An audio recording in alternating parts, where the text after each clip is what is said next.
I'm at the Dunedin Causeway, and here's the Reddish Egret. Okay, I don't want to get too close because I don't want to disturb him. He's foraging right now. This is the most rare wading bird in all of North America, extremely protected by law. And there's a white ibis down there, and the Reddish Egret is walking around. He will be fishing down here. I do have my big 600mm lens, so I'll be able to get some pictures, but there he is. He's here every morning. And this is just west of the bird sanctuary, but he's going down there. I guarantee you, I have been watching these Reddish Egrets in this area for so many years. I know what they do.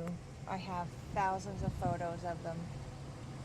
It's not just me, many other photographers.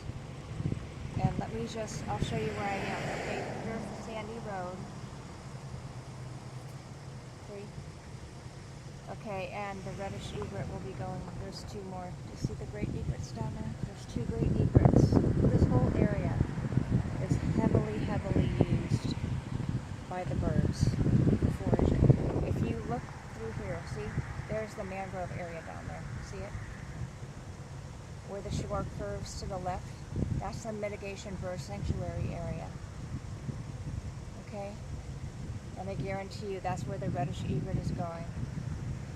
This whole area right here is so busy with seabirds and shorebirds. See all the other ones down there? Can you see them?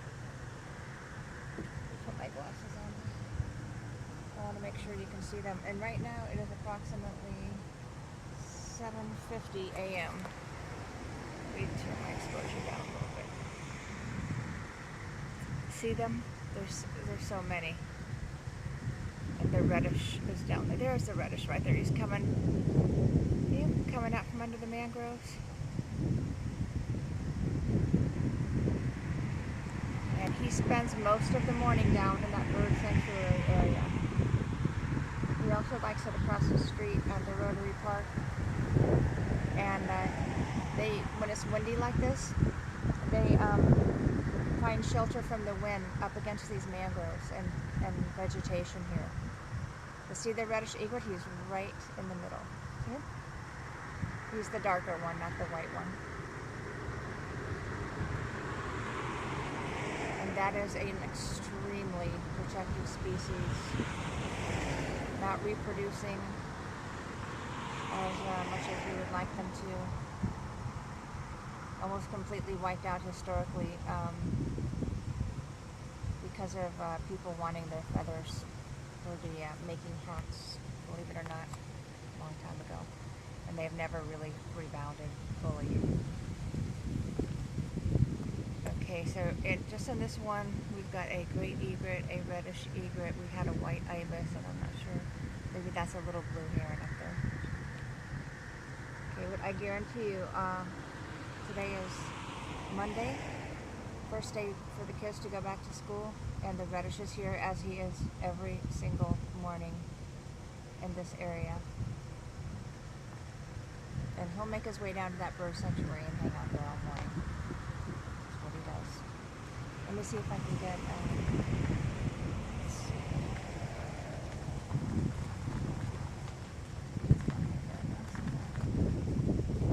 I don't want to scare them off. Yeah, that is a little blue heron down there. See the little blue heron? And we've got the two great egrets.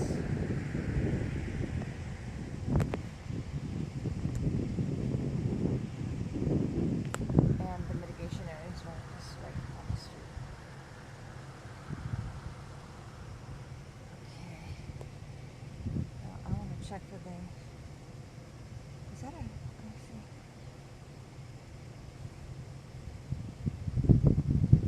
see. The Reddish is probably behind me. So. Yeah, there he is, right there. There's our Reddish. I just don't want to disturb him. I'm pretty far back, as you can see. See, I'm back here on the road, but I just don't ever like to disturb them because they are incredibly picky about where they forage, and this is one of their favorite spots. I've watched them here year after year after year, summer, winter, fall, spring, they're always here. And I can't even tell you how many times I've seen 2 or even 3 down by the seagrass in the mitigation area. And it's not just me, it's a lot of other bird photographers that know where the redishes hang out. Believe it or not, people will drive a substantial distance from, pretty far away out of the area just to come get a photo of the reddish egret. Oh boy, did he just take off? Yep, I think he did. Yep, he just took off.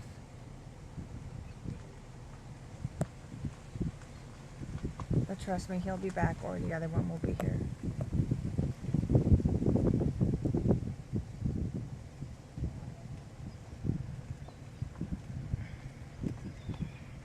I have actually seen 2 of them get into like a territory fight down here because they really like this mitigation area. Okay, that's a little blue heron. Okay, and then the bird sanctuary area is down there.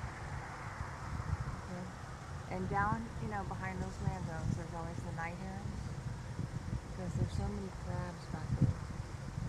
They love to eat the crabs. And as the day gets warmer, there will be more birds. Now look at all of these pelicans. Do you see all of them? Look how many pelicans and gulls are out there just feasting. See how many? This whole side of the causeway from just west of the north side of the drawbridge down to the mitigation area is extremely important feeding area for the birds. This is not just a few birds, this is a lot of birds. I'll pull up a little farther so you can see them. I think I might have, I hope I didn't frighten the reddish egret away, but by talking. They're very shy. I don't think I did, but I certainly hope not, because they're very picky. But anyway, I'm sure he'll be back. He probably just flew off to one of the islands and where there's no people, and he'll come back. They're very shy. This is the thing. If there's any people around, more than just the occasional people that come down here and do a little cast netting or hang out, in their chair, just to sit and read a book or hang out and get a tan or whatever.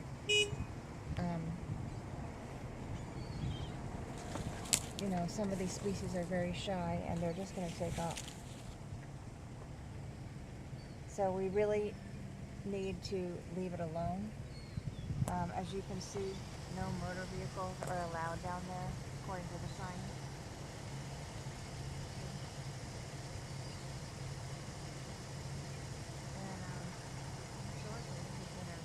For a sanctuary bird nesting area for a long time.